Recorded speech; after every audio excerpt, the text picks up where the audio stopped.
Leave it to me. G'day and welcome back to Pillars of Ranternity. Last time round we finished looting Radric's Keep, and then we went to the Endless Paths of Caed Numa and finished up level 2. So I think this should give me the... no, it doesn't. I was hoping it would give me the actual menu so I could basically say go back to the surface. But it doesn't. Does this... Nope. Alright, well, we'll go back up the slower but safer way, and everything will be fine. So there definitely are some spots where it'll be like, here's the menu again, so you can pick what level to go to. At least now we should have the option when we come back and decide to descend further to just skip straight to level 3. This is a pretty cool level. It's all Zarep and Drakes, but there was also a bunch of traps that we could loot. And we found a couple of unique bits of armor, and at least one set of adventurers, a single person who was part of a party of adventurers, who was not very happy. So, well, at least not very happy before he got murdered by Zarep. He's probably somewhat dead, hopefully in whatever place his god took him. Hopefully he's happier there. And so we're going to go up, but we're going to go up through our newly completed dungeons, which are of course empty, but we will be able to put people in them, which is why there is a jailer to talk to. Greetings, my lady. I'm here to maintain the cells for you. Should you take any prisoners in your travels, I'll make sure they're attended to as you see fit. Nobody in here right now, but I'm sure you'll change that soon enough. So now, sometimes there will be an option to take prisoners. We won't have to murder everyone. I'm not really sure what you can do with prisoners, but it'll exist, which is cool enough. Can we talk to the steward and learn anything new? What is the state of the keep? Where to begin? Let's see here. Nothing. Okay. So there is actually stuff that happens around the keep. That's right, we haven't built any of these bits yet. Don't think it shows anything while it's in construction, but there will be a point where we can come here to get resources and things. So we'll be popping in and out of here as the game goes on. But to complete the thing that we were kind of forced to go here for, we're going to now leave on the east side.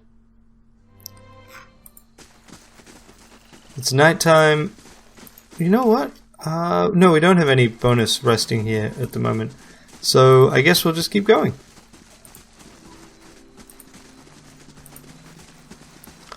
So we can't actually... So the question is, do we head for Difford or do we head for Defiance Bay?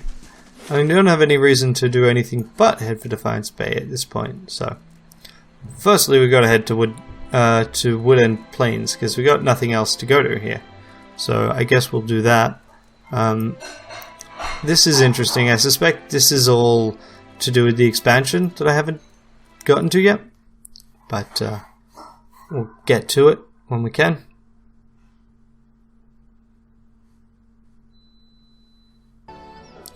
Alrighty, so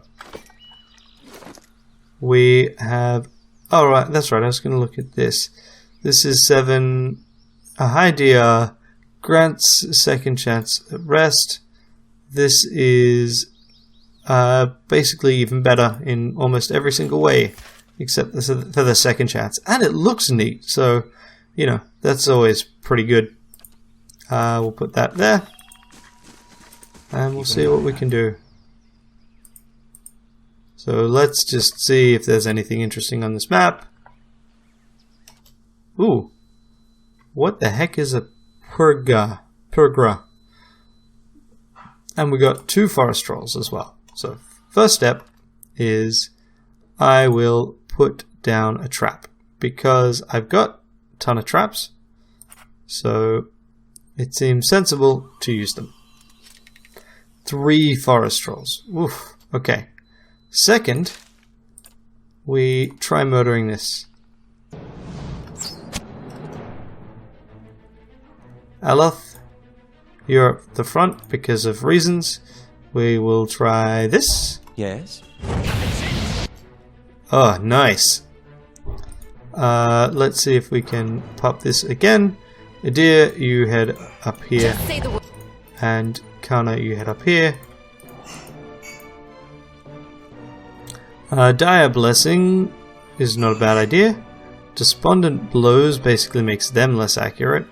Prayer Against Restraint. I think mostly we're just going to hit things right now.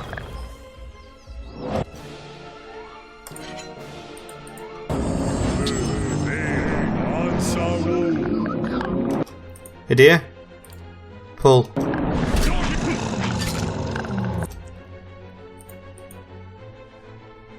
Come on, me. Oh, right, so we've been hit with maggots and other cheerful things. Okay, now, you. Use your... Okay, Aloth. Hit like this. And then hit like this. How did they all avoid the trap? Seriously, that is some fine bullshit. Idiot. No. Kana, do you have 3 phrases yet? No, you don't. So you keep attacking. You... kinda done. Why? Ah, right. I accidentally paused. Seriously? Me? Come on. Fine. You're mine.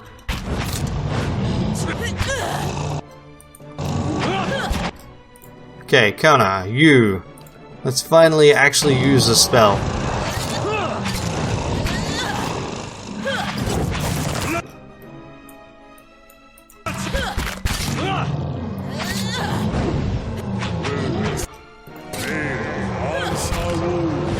What I don't get is how they could completely bypass that trap. That's ridiculous. It all just went on either side, totally coincidentally. That is crazy. Ugh. Well, that was, murderous. I shall be discreet. Definitely a tougher area. Huh. Some stones. Let's go up this hill. Be interesting to see what's up here. Alrighty. Not much. Does it loop around? No, I mean that's the top of the map, so I can't possibly loop around. This is just... Oh, that's a lion. Where can you see lions? We want to face this way, thank you very much. 2 lions. Oh, a lion and a lioness. Oh, I see. Is there anything I can do? What happens if I do this? Does nothing, because I've not actually got that much health. Well, let's see what we can do about this anyway. You're mine. Hey dear. Pull Linus. Kana. Smack in. You smack him. And you do this. Hey, that was well placed. I'm definitely not getting close if I can avoid it. So I guess we're gonna do this. Really? Okay, Adair. Knock him down. Knock her down, actually, I guess. And you do this. Marvelous. Now, everyone, kill the Linus. Because it would not be an RPG if we were not just attacking wildlife, right? Okay. Let's do this. Following your lead. No, can't. Just say the word. That's the problem I'm running into. Kana does not get his new phrases fast enough. Ooh, Heath Harvest. Hearth Harvest, rather. This hunting hatchet has a leather-wrapped wooden handle and a silver blade covered in finely etched flames. When the opponent is coated in the when the blade's coated in the blood of prey or an opponent, its etchings glittle, roaring to life, and it does burn damage. Interesting. I might use that. I'll have to have a look at it at some point. Waves a chip. Yeah. Okay, cool. Right. we need to rest. We've got 2 people that are unable to heal up enough, so we will rest. Anyone able to pick anything higher? Kana can pick heal multiplier. Ooh, look at this. Racial accuracy bonus, consumable duration, movement speed. You know what? Let's go with this. And everyone else is kind of on the same stuff. Cool.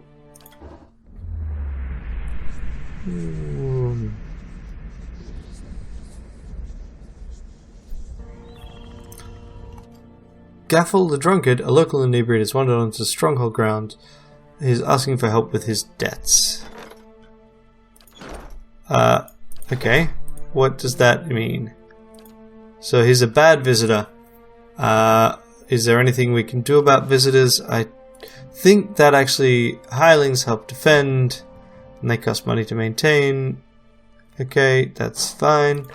But I think here we need to do something about him with a hero. And what we probably will want to do is we'll want to, at some stage, hire some like generic heroes to fulfill this purpose. Kind of interested in what that is. That looks very much like an almost ritual sacrifice point. But, you know, not there, so whatever. I'm just assuming that we'll mostly fight in the woods of beasts. Ooh, hello. Now, you blind him. And then change and cripple. And you just pull him.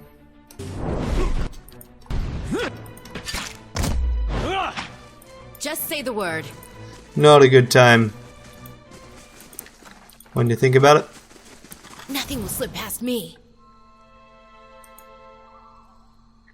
Ah, look, it's a backer NPC.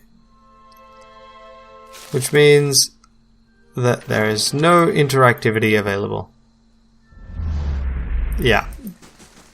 That's kind of the problem. And that is, in fact, exactly the problem.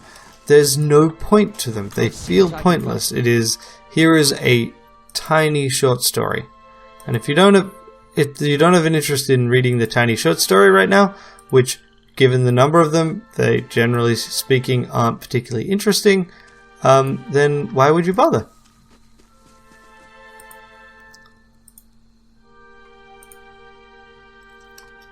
Ah, it's Sagami! Tumak. We'll just wait a little longer. A dwarven woman, dressed in skins and hides, leans against the road marker. Her face is turned down, her eyes darkened by a thick stripe of paint. She is sharpening a bone arrowhead with a scrimshaw-handled knife. Her attention, however, is focused on a bear figurine between her feet. A large, white-furred fox standing at her heels looks up at you at your approach. Easy, Tumak. It's not him. It's sad, but may not be flattering, but I'm definitely not a him. She lifts her head and looks at you. No argument there. It's not you who I'm looking for. Short version? I'm looking for a very, very old friend. I'm not sure what skin he's wearing now, but I'll know him when I see him. Your friend's supposed to meet you That's here? what I heard. Of course, the man who told me so was carrying a staff he claimed was made from dragon bone, but I know Whitewood when I see it. That should have been my first clue, but I had to try something. Back up. What does this stranger have to do with The your long friend? version. Here we go. I'm from an island to the far south called Nasitak. I came here looking for a village elder, a man we knew as Persok. I'm a hunter back home, so tracking someone wouldn't normally be a problem. But Persok's trail is cold, to say the least. Why can't you find him? There can't be that many people here in Deerwood. He died when I was a young girl. Forgot to mention that part, did I? I'm looking for his latest reincarnation, which could be anyone. How long have you been looking for him? Her painted brows lower, and her compact, muscular frame sags for just an instant. 5 years. So you've been searching for 5 years for a stranger you barely remember who could be anyone now. That about sums it up. Well, then it must be an important so I keep duty. reminding myself. Still, it would be nice if important duties came with clearer instructions. Earlier you'd mentioned an unhelpful stranger. True enough. But first I should explain about the figurine. She dusts the figurine on her trousers and raises it in her small, flat palm. It's carved in the shape of a bear, smooth and round. The polished adra is worn to a dull mat along its arched back and ovoid haunches. A soft glow emanates from within. Cute, isn't it? It belonged to Persok.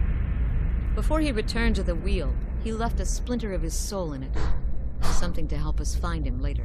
As she holds it out to you, you feel a wisp of sensation. Not quite memories, but traces of someone. When I left Nasitok, it was completely dark inside. But as I've gotten closer to Persok, it's glowed steadily brighter. Since I've reached the Deerwood, however, it's gotten hard to read. Some days it flickers and goes dark. Others it shines nice and bright for a few hours. But most of the time it looks just like this. What will you do I can tell now? you what I won't do again. Rely on miracle peddlers. It was some so-called watcher who sent me to this crossroads in the middle of nowhere in the first place. I was on my way out of the Balmarsh when I heard talk of a traveling mystic who could supposedly see souls. I knew it was a long shot, but what did I have to lose? I went to see this fellow and gave him the Audra figurine. He made a big show of moaning and rolling his eyes, and after I'd given him 5 golden dukes to lift the shroud, he told me to seek the crossroads in the field between the Wolf's Lair and the twining trees. What's the Wolf's Lair? Defiance Bay. Locals call the current Duke Wolfgren. Sounds like he'd be fun to drink with. And is Twinning Trees a real place? He meant Twin Elms. I haven't been there yet, but I hear they have some especially memorable trees. Go on. He thought he was being vague, but I know the area well enough to recognize that he meant this place, right between Defiance Bay and Twin Elms. I had a bad taste in my mouth, but my coin was spent and I'd already left an arrow in his knapsack as a friendly warning. Told him I'd come back and leave him with another if it turned out he was giving me the runaround. I've been here a week now. Guess he had the last laugh after all. Can I see the figurine? Why?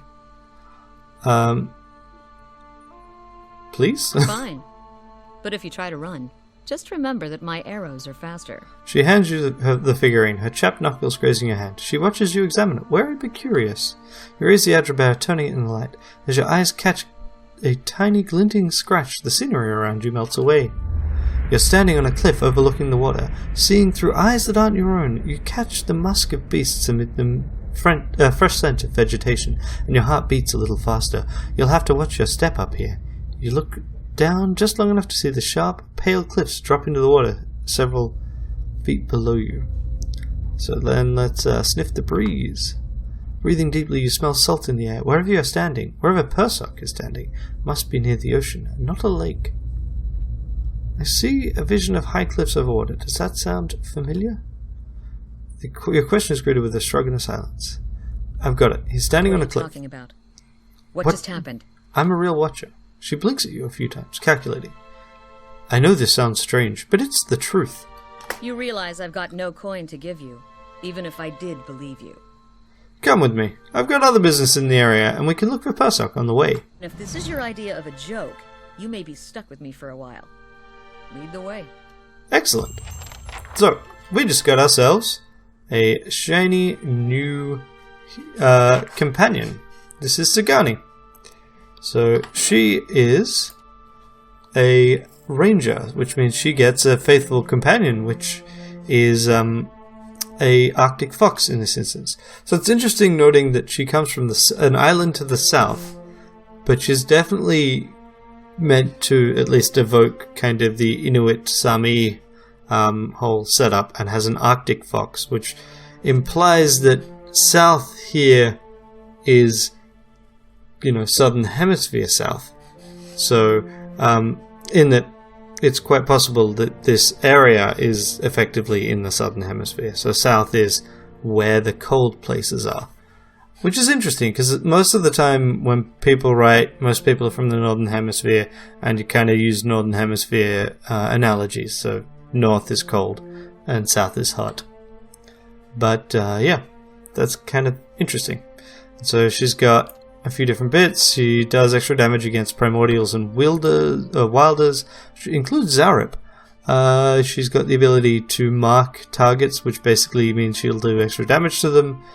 She's got second wind of course. She's got Stalker's Link, which basically means that if she and the fox are doing the same thing, then they do the same damage. And yeah, She's also got weapon focus for peasant weapons, so that's cool. Faithful Companion is boosting her companion's ability against charm and domination, and she's got the ability to avoid problems with retreating. So Itamark actually does have his own endurance pool. I think he actually pulls from Sagani's health, I'm not sure. But let's chat with Sagani some more. Sagani draws up beside you, her fox following at her heels, and takes a seat next to you. Even if you are putting one over on me, it's nice to have a hunting party again. Sounds like you've been gone from home for a long time. 5 years for me. Must be 30-something for Itamark. Itamark, hearing its name, looks up. That must be exhausting. It's been a long hunt. A long time away from my family. Before, I'd crossed the tundra of Nasitok following caribou herds. I didn't want to leave Kalu and our children, but I was eager to visit lands my people rarely do. But 5 years without finding him. It's like 2 hours of necking. I'm ready to be done with it. Why do you have to find him? Soul recovery is an old village tradition. We call it the Tarnek Ilitsak. Once in a generation, we seek the soul of a much respected and long dead village elder. We tell him what's changed in the village, how people remember him. The only other Tarnek Ilitsak during my lifetime happened when I was a girl, not long after Persak died. We feasted on blubber and fermented milk for a week, and we honored the chosen huntress as a hero. Then she left, and we returned to our duties. We still sang her name to the skies during festival season, but we otherwise didn't speak of her. I'm sure your village still remembers you, Sagani. You're kind to say so, but I'm not so fragile. I need my name chanted in the meeting halls. It's not being forgotten by my village that troubles me. But sometimes I wonder how my husband and children remember me. If they think of me often. Of course they do. They must. I would like to believe it, and yet some days go by and I realize they have not crossed my thoughts. Such days are rare, but they happen. She looks away, tugging at the strap of her quiver. It shames me to think of it, but more than that, it scares me. Still, there's no point in dwelling on it. More often I find myself wondering whether Persak will remember us. You claim to see souls. What do you think? I don't want to talk about it. This is literally driving us insane, but yes, in fragments. Really? What's that like? It's strange. Feels like I'm going crazy most of the time. She sits back. I don't envy you. I guess I'm lucky to only have to worry about someone else's past life. Makes me wonder what Persak remembers about our village. Or if a turn at the wheel has yanked the details out of his mind like it does for most of us. What would you tell him about your village? Kasuk is probably much the same as it was 100 years ago.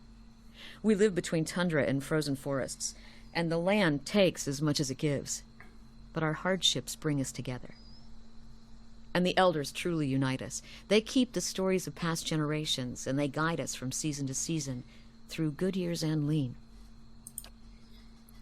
Recently, there have been a lot of good years. My aunts say we've had fewer clashes with neighboring villages thanks to hunting territories that Persak helped establish. In bad years, we rely on trade with the merchants that pass our shores.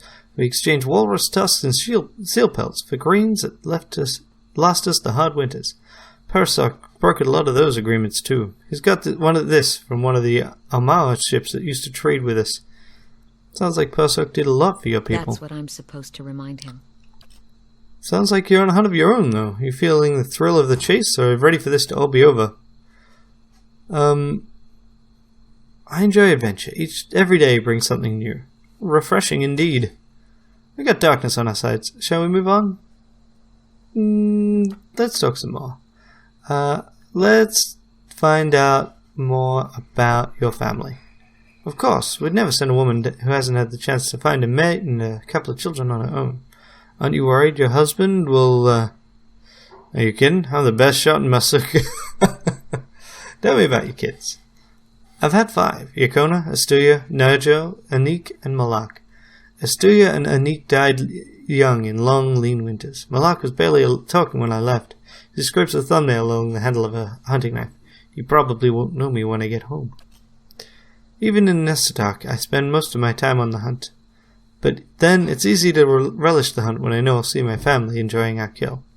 What's your hubby like? Kalu's a good man. He raised our children well and built us a strong home while I've been away on hunts. Our parents chose us for one another when we were still young. Not the way things are usually done here, but ours chose well. We came to appreciate each other as helpmates first, then friends, and then, well, you know how it goes. There's a hint of a blush below stripes of face paint. That's all. She nods. Tell me about Itamak. Good hunter, but not much of a talker. That's been fine by me. When we hunt in Nossitok, we almost always bring our foxes with us. They help us track and flush game, and they're fearless defenders against bears and snow leopards. Clever Itamak has always been my favorite. I want to know about your homeland. Nossitok? It's a big island in the middle of the Deadfire Archipelago, just off the coast of the White That Wends, tundra mostly, with a few snow-covered forests in the warmer parts. Most of us live in fairly small villages, by our standards here anyway. Mine is Masuk. Tell me more about Masuk. We're a tundra village. To an outsider's eyes, we're probably not much different from the others around us, but our elders have stories that go back hundreds of years. Epic hunts, battles with neighboring villages, sojourns across the sea. We share those stories too. Who lives there?